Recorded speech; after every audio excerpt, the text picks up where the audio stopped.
They never needed to announce themselves. Whenever anyone from the capital, or the smoke tower, as everyone called it, came, you knew it was them, all covered in black soot. The big troll was dragging its carriage into town. In the carriage sat his lord, together with 7 big barrels of something. That must be the reason why they hired trolls. You can't get more brute strength for your money. The boy, sitting in the carriage, was the son of their king, or their self-pronounced king as it was. 20-something years ago he had killed their previous ruler and demanded that they now delivered all iron to him, or else. This was just how the world worked. Those with power took whatever they wanted. After that, they never saw their king in person again. Once, when the mines contained something of value, this boy would show up from time to time to collect and inspect. This town and its 100 people living in it were under this young prince's responsibility, something to rule over as a preparation before ruling over an actual kingdom. The young man jumped down and walked over towards Glendora. "This is a gift from my father, your king," said Aken with enormous self-assurance. "Woman, you and your husband shall serve this ale in the tavern to everyone for free." "Never have we ever received any form of gifts from you before," answered Glendora. "Also, you can't serve for free these days. It is subsidized from our establishment. We will pay for it." And then he turned around to face the curiosity their entrance had caused. "Subordinates!" he shouted out. That is all we were to them, Glendora thought. We could kill this silly little prince and his troll servant right here and now, but the day after we would be made a great example of what "or else" means. The prince continued, "We have not forgotten the years of iron supply you have delivered. We know your spirits are low from nothing to do, so here is something we call a moral boost." Everyone listening in started to mumble among themselves in the crowd, but the young Prince Aken wasn't done. "We have great plans for this town. Currently, you are of no use. Instead, we will supply you with wood and purpose. Carpeting will be your new trade. Should fit as a good replacement for hammering in caves. But before all this can start, we have some beer made from bee honey. It will be free for all to drink in this tavern's inn, the Sot Goose." And then he pointed at Glendora and her tavern. She could do nothing but nod and accept. From that time forward, the Sot Goose was always full. Every day Glendora and her husband Duncan had free-loading customers. Everyone loved this ale, especially Duncan. For him, this free work was fine because he could get drunk on this fine stuff. Normally, everyone hated their landlord, especially during these dark times when there was no work. But Glendora could not drown her sorrows in this thing that came from the very place that she hated the most. While she cleaned a drinking glass, she observed her neighbor's moral suicide, how they had been cursing King Danzo and his empire, and now they were toasting with his beer. Hypocrites, they sold themselves so fast. But it was also hard to blame them, how terrible these last years had been. After the mines went dry, people started to die. Glendora looked at her husband, who happily drank and sang. At least it made him happy, she thought. It was so nice to see him smile and sing again. She could sacrifice her happiness for his, she guessed. Every day more barrels of bee honey beer came rolling in. Usually everyone disliked seeing these troll servants, but people happily helped out carry these heavy weights into the tavern, into the Sot Goose. Calm and easy they sat down, waiting for a drink. A sweet honey bee drink. Aken was there observing. He put in a lot of effort into making sure everyone had a good time. "Maybe you shouldn't drink so much of this stuff," Glendora said to her husband Duncan one day. "But why?" "No, you should try," answered Duncan. "It is sweet and frisky, makes my belly glad and happy." "Husband, there is something strange with everyone. Look at all of them. They are sitting still and doing nothing. Weeks ago they were all singing, now they're only listening." "Yes, isn't it calm? You see, we are waiting."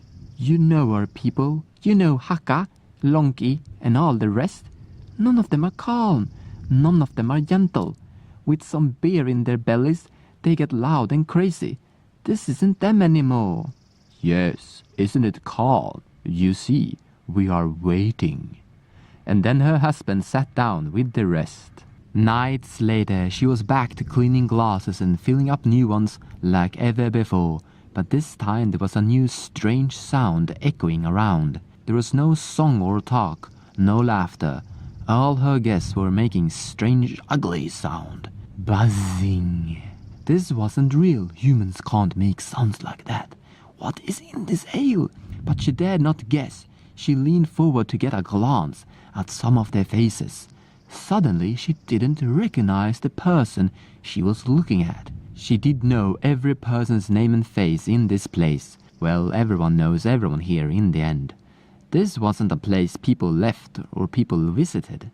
From face to face, her eyes went across the room trying to get a look at all of them. They all looked different. She could see Haka. He still had that scar across his face, but his nose was smaller, his eyes wider apart, and a mouth a little bit bigger.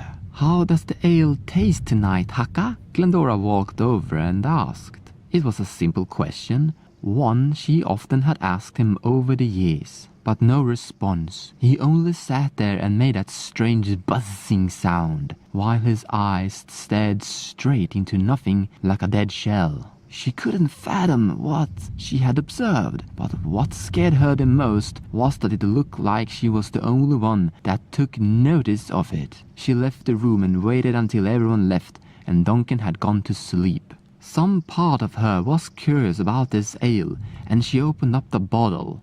Slowly, she leaned downwards to take a sniff. This was the closest she had been to taste it. She never wanted to have anything to do with it, remembering what those people were capable of. She, her husband, and everyone else meant nothing to Danzo and his family. Expendable toys. They had made that clear when they killed her entire family 10 years ago. As the smell flew through her nostrils, she saw her father's head being ripped off from the rest of his body. Akken stood there, commanding his trolls to punish the innocent as he saw fit. The smell was sweet. It tickled in and made a buzzing sound in her head. The smell sparkled inside her nose. There had been so much blood on the grass that day. Humans made strange popping, tearing sounds when arms, legs, or heads were ripped off living men. She sat several minutes leaning back at the wall, staring at the strange honeybee. She had been trying to forget that day for 10 years. How one sniff made it all come back so vividly. That honey was evil. Those who made it was evil. Everyone that died that day was innocent. But after that taste, she suddenly wanted it for real, to liquefy her entire brain with it. It was a strange craving similar to hunger, a true addiction. She was a normal woman, living a normal life as she thought. Just another day, any day. From out of nowhere, a heavy sound suddenly came from the bedroom. She cleaned her eyes and stood up. "Duncan!" Glendora shouted. "Duncan, is that you?"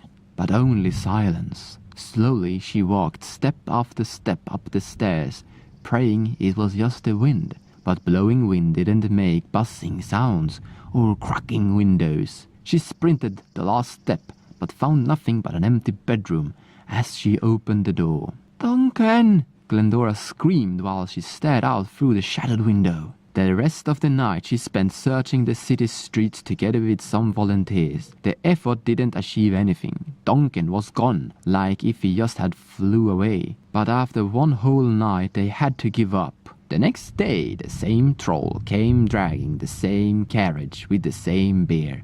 Nothing had changed. This circus wheel was only going to continue. That got backed into Glendora's head while she watched all the citizens carry these toxic barrels into her house. Yes, later that night they all sat in her drinking room, buzzing and shaking. Some had started to wear hoods over their heads. Others now always wore gloves, disguising themselves and hide every inch of skin. Why would they do that? But after Duncan disappeared, she had stopped being part of this. She stayed in bed. She had been thinking about leaving, but this was all that she had. If she left, she had nothing. No roof over her head or any form of warm bed. Besides, Duncan wasn't dead.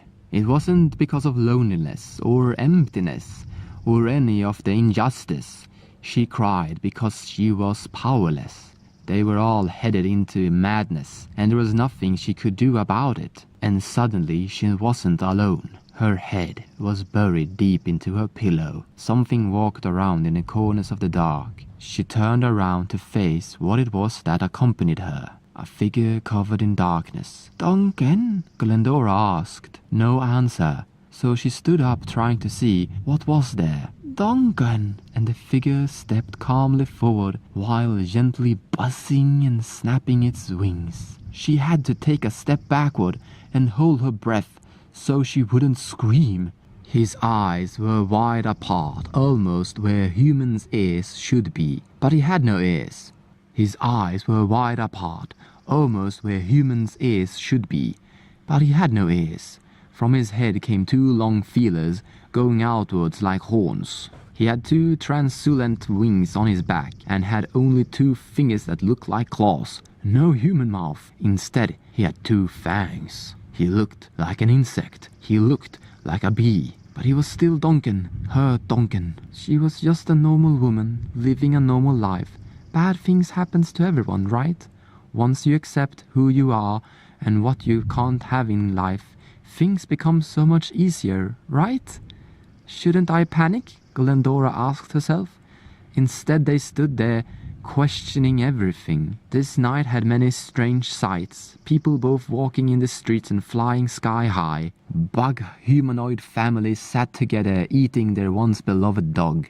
A humming, strange flute sound suddenly echoed in the streets of town, calling out all the servants to answer the hive mind. When Glendora and Duncan heard this strange melody, Duncan flew out of the window he once had crushed. Glendora could see how other insectoids took to the sky.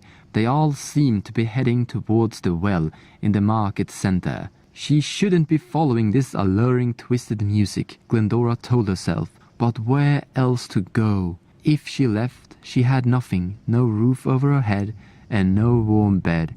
Besides, Duncan wasn't dead. At the central market, she leaned down to hide so she could observe this great crime of stealing human life. Akken was the musician behind this hypnotic melody, playing on a large flute, all the transformed humans following his every flow of sound. They circled high above in the sky in perfect formation. Duncan was up there too, somewhere, together with the rest. Glendora had lost sight of him rather quick during the chase. But Akken wasn't alone. Lord Danso was there looking at his doing with crossed arms. There were two other boys Glendora had never seen before, same age as Akken. Danso might have other children than Akken, she guessed. "Splendid, just perfect work. This useless hole on earth shall once more come to some good use," Dansen said as he looked up towards the sky, observing his creation. "Let's use them straight away. We have some nearby villages, just outside of our borders, that they can pillage and plunder."